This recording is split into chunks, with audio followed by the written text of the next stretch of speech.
हमारे साथ कटिहार के बरारी से स्वर्गीय पूर्व विधायक नीरज कुमार जी की पत्नी बेबी कुमारी जी हैं। कुमारी बेबी लिखती हैं, कुमारी बेबी जी हैं। इन दिनों विधानसभा चुनाव की तैयारी भी कर रही हैं। बरारी से जो आने वाला चुनाव है उसकी भी तैयारी कर रही हैं। लेकिन अभी हम फिलहाल इलाके के मुद्दे और 2024 का जो लोकसभा चुनाव है इसके इर्द गिर्द इनसे बात करेंगे थोड़ा।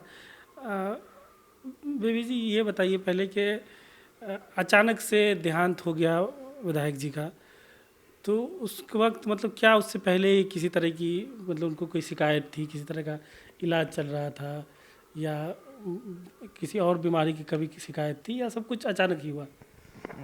सबसे पहले आप यहाँ आए, मैं आपका धन्यवाद करती हूँ। और विधायक जी, रही बात कि विधायक जी बीमार थे या लाचार थे, ऐसा कुछ नहीं था। विधायक जी लास्ट दिन भी दो कार्यक्रम करके आए। पहला था उनका कुर्सेला और दूसरा समेली। और फिर रात में अचानक उनका तबीयत बिगड़ा और सवेरे हॉस्पिटल में हॉस्पिटलाइज एडमिट हुए, फिर वहीं उनका निधन हो गया। उससे पहले कभी किसी तरह की कोई शिकायत कभी नहीं। गैस बनता था उनको, जो बहुत ही नॉर्मल चीज़ है, नॉर्मल चीज़। उसी से ही मतलब जी हार्ट अटैक के बाद पहुंच गई। जी, आप लोग तो देखते ही होंगे कि क्षेत्र में बने रहते थे, चाहे दिन हो रात हो, जनता की सेवा में लगातार। चुनाव हारने के बाद भी चुनाव लगता था कि रोज़ उनका चुनाव कैंपेन ही है या कुछ, लगातार क्षेत्र में अपना समय बिताते थे, घर में कभी नहीं रहते थे। आपको क्या किसी तरीके से पार्टी ने आश्वासन दिया है मौखिक तौर पे, लालू जी ने या तेजस्वी जी ने, कि 25 के चुनाव में आपको पार्टी लड़ाएगी, आगे करेगी? जैसे विधायक जी के निधन के बाद दूसरे दिन बाद राष्ट्रीय अध्यक्ष लालू प्रसाद जी फ़ोन किए और उन्होंने कहा कि हम आपको विधायक में चुनाव लड़ाएंगे, एमएलए में तुम चुनाव लड़ना और अपने कार्यकर्ता के बीच रहो और क्षेत्र में घूमते रहो।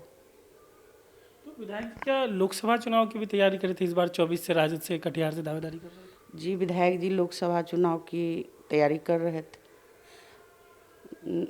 आदरणीय पूर्व मुख्यमंत्री नेता प्रतिपक्ष उनको कहे थे कि हम आप जिला देखिए और तैयारी करिए, आपको जिला देखना है।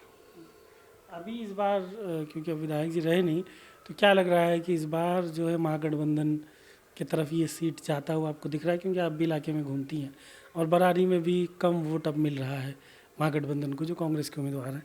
तो इस बार क्या लग रहा है कि बरारी में कांग्रेस बढ़त ले पाएगी?